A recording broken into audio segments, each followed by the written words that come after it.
ಗಾಯತ್ರಿ ನ್ಯಾಸ ಸಂಧ್ಯಾ ವಂದನೆ ಶ್ರೀ ಗರುಡ ಪುರಾಣ.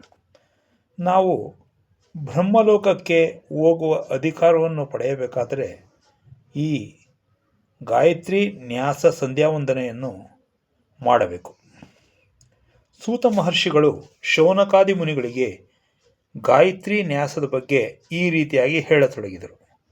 ಬ್ರಹ್ಮರ್ಷಿಗಳಾದ ವಿಶ್ವಾಮಿತ್ರ ಮಹರ್ಷಿಯು ಈ ಲೋಕಕ್ಕೆ ಪ್ರಸಾದಿಸಿದ ಅದ್ಭುತ ಮಂತ್ರವೇ ಈ ಗಾಯತ್ರಿ ಮಂತ್ರ.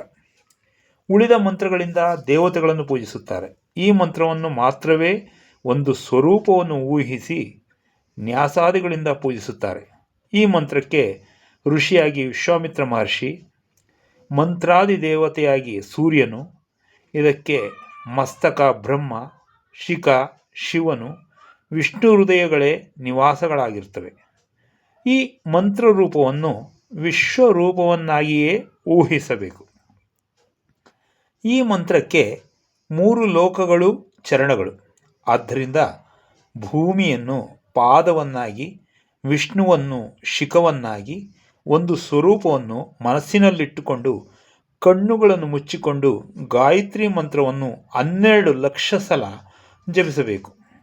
ಈ ಮಂತ್ರಕ್ಕೆ 3 ಪಾದಗಳಿರುತ್ತವೆ ಎಂದು ಸರ್ವವಿದಿತವಾದುದೇ. ಆದರೆ 4ನೇ ಪಾದವೂ ಸಹ ಇದೆ.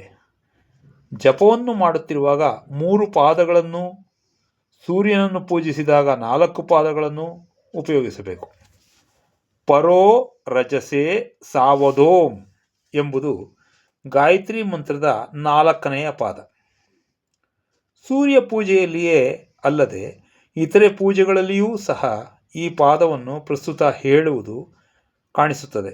ಜಪ, ಧ್ಯಾನ, ಯಜ್ಞಾದಿ ಕೃತ್ಯಗಳಲ್ಲಿಯೂ ಪೂಜೆಗಳಲ್ಲಿಯೂ ಪ್ರತಿನಿತ್ಯವೂ ಈ ಸರ್ವ ಪಾಪ ವಿನಾಶಿನಿಯಾದ ಮಂತ್ರಕ್ಕೆ ವಿದ್ಯುಕ್ತವಾಗಿ ಸಾಧಕನು ಅಂಗನ್ಯಾಸವನ್ನು ಮಾಡಿಕೊಳ್ಳಬೇಕು.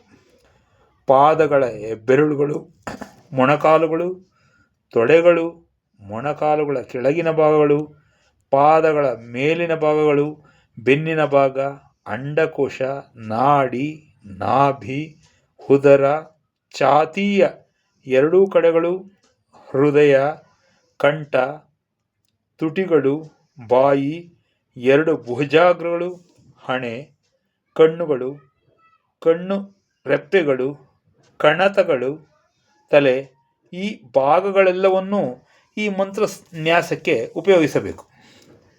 ಪೂರ್ವದಿಂದ ಆರಂಭಿಸಿ 4 ದಿಕ್ಕುಗಳಲ್ಲಿಯೂ ಮಂತ್ರನ್ಯಾಸವನ್ನು ಮಾಡಬೇಕು. ಗಾಯತ್ರಿ ಮಂತ್ರದಲ್ಲಿನ 24 ಅಕ್ಷರಗಳಲ್ಲಿಯೂ 24 ಬಣ್ಣಗಳಲ್ಲಿ ಬಣ್ಣಕ್ಕೊಂದು ವರ್ಣವನ್ನಾಗಿ ಭಾವಿಸಿ ಪೂಜಿಸಬೇಕು. ಒಂದು ವೇಳೆ ಗಾಯತ್ರಿಗೆ ರೂಪವನ್ನು ಆವಿಷ್ಕರಿಸಿದರೆ ಆ ರೂಪಕ್ಕೆ ಈ ಬಣ್ಣಗಳಿರಬೇಕು: ಇಂದ್ರನೀಲಮಣಿ ಬಣ್ಣ, ಅಗ್ನಿವರ್ಣ, ಅರಿಶಿಣ, ಕಪ್ಪು, ಕಪಿಲವರ್ಣ, ಅಗ್ನಿವರ್ಣ, ಬಿಳುಪು, ಮಿಂಚಿನಂತಹ ಬಿಳುಪು, ಮುತ್ಯದ ಬಣ್ಣ, ಕೃಷ್ಣವರ್ಣ, ಕೆಂಪು, ಚಾಮನಚಾಯ, ಬೆಳದಿಂಗಳ ಬಿಳುಪು, ಶುಕ್ರವರ್ಣ, ತೆಳ್ಳನೆಯ ಅರಿಶಿಣ, ಪದ್ಮರಾಗವರ್ಣ, ಶಂಖವರ್ಣ, ಪಾಂಡುರವರ್ಣ, ದ್ರಾಕ್ಷಾ ಕೆಂಪು, ಜೇನಿನ ಬಣ್ಣ, ಕಪ್ಪು ಕೆಂಪು ಬೆರೆಸಿದ ಬಣ್ಣ, ಸೂರ್ಯವರ್ಣ, ಸೌಮ್ಯಶ್ವೇತ.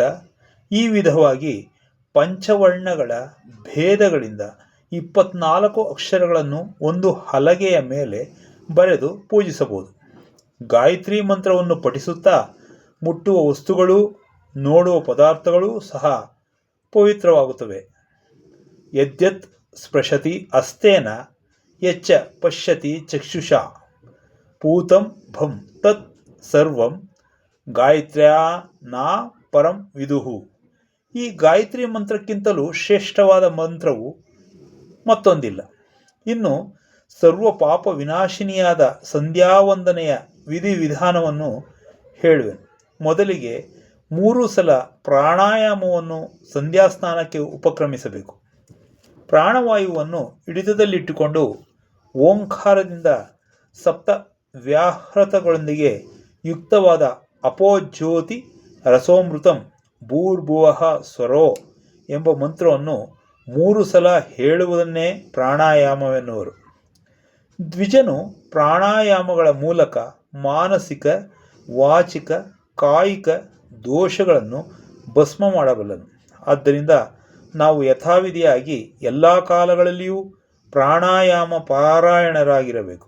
ಬೆಳಗ್ಗೆ ಸೂರ್ಯಶ್ಚ ಎಂಬ ಮಂತ್ರದಿಂದಲೂ, ಮಧ್ಯಾಹ್ನ ಅಪಹ ಪುನಂತುಹು ಎಂಬ ಮಂತ್ರದಿಂದಲೂ, ಸಾಯಂಕಾಲ ಅಗ್ನಿಶ್ಚ ಮಾ ಮನ್ಯುಕ್ಷ ಎಂಬ ಮಂತ್ರದಿಂದಲೂ ಯಥಾವಿಧಿಯಾಗಿ ಅಚಮನ ಮಾಡಿ, ಪ್ರಣವ ಮಂತ್ರಯುಕ್ತವಾದ ಅಪೋಹಿ ಎಂಬ ಮಂತ್ರದಿಂದ ಕುಶೋದಕದ ಮೂಲಕ ಮಾರ್ಜನವನ್ನು ಮಾಡಿಕೊಳ್ಳುತ್ತಾ ಮಂತ್ರ ಪ್ರತಿಪಾದಕ್ಕೆ 1 ಸಲ ತಲೆಯ ಮೇಲೆ ನೀರನ್ನು ಸಂಪ್ರೋಕ್ಷಿಸಿಕೊಳ್ಳಬೇಕು.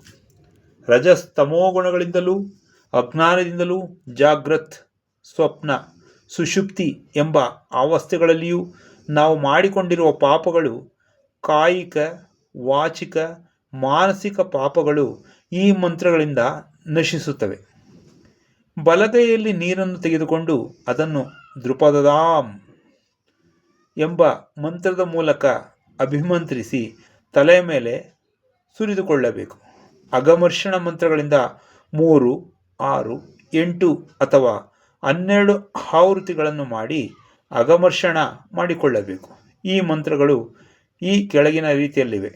ಋತುಂಚ ಚಾವಿದಾತ್ತಾವಸೋ ಧ್ವಜಾಯತ ತಥೋ ರಾತ್ರಾ ಜಾಯತ ತತಃ ಸಮುದ್ರೋ ಅರ್ಣವಃ ಸಮುದ್ರಾವರ್ಣವಾದದಿ ಸಂವತ್ಸರೋ ಅಜಾಯತ ಅಹೋರಾತ್ರಾಣಿ ವಿದದ್ವಿಶ್ವಸ್ಯ ಮಿಷತೋ ವಶಿ ಸೂರ್ಯಚಂದ್ರ ಮಸೌದಾಥ ಯಥಾಪೂರ್ವಮಕಲ್ಪಯತ್ ದಿವಂಚ ಪೃಥಿವೀಂ ಚಾಂತರಿಕ್ಷ ಮತೋಸ್ವಹ.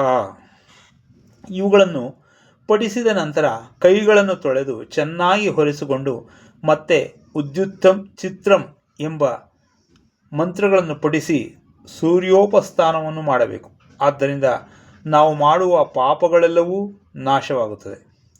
ಪ್ರಾತಃ ಕಾಲೀನ ಸಂಧ್ಯಾವನ್ನು ಮಾತ್ರ ನಿಂತು ಆಚರಿಸಬೇಕು. ಇತರೆ ಸಂಧ್ಯಾವಂದನೆಗಳನ್ನು ಕುಳಿತು ಆಚರಿಸಬೇಕು.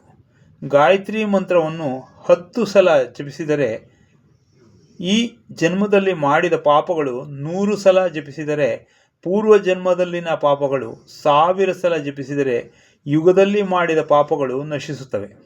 ಗಾಯತ್ರಿ, ಸಾವಿತ್ರಿ, ಸರಸ್ವತಿ ಎಂಬ 3 ಮಹಾಶಕ್ತಿಗಳು ಈ ಮಂತ್ರದ ಮೂಲಕ ಲಭಿಸುತ್ತವೆ.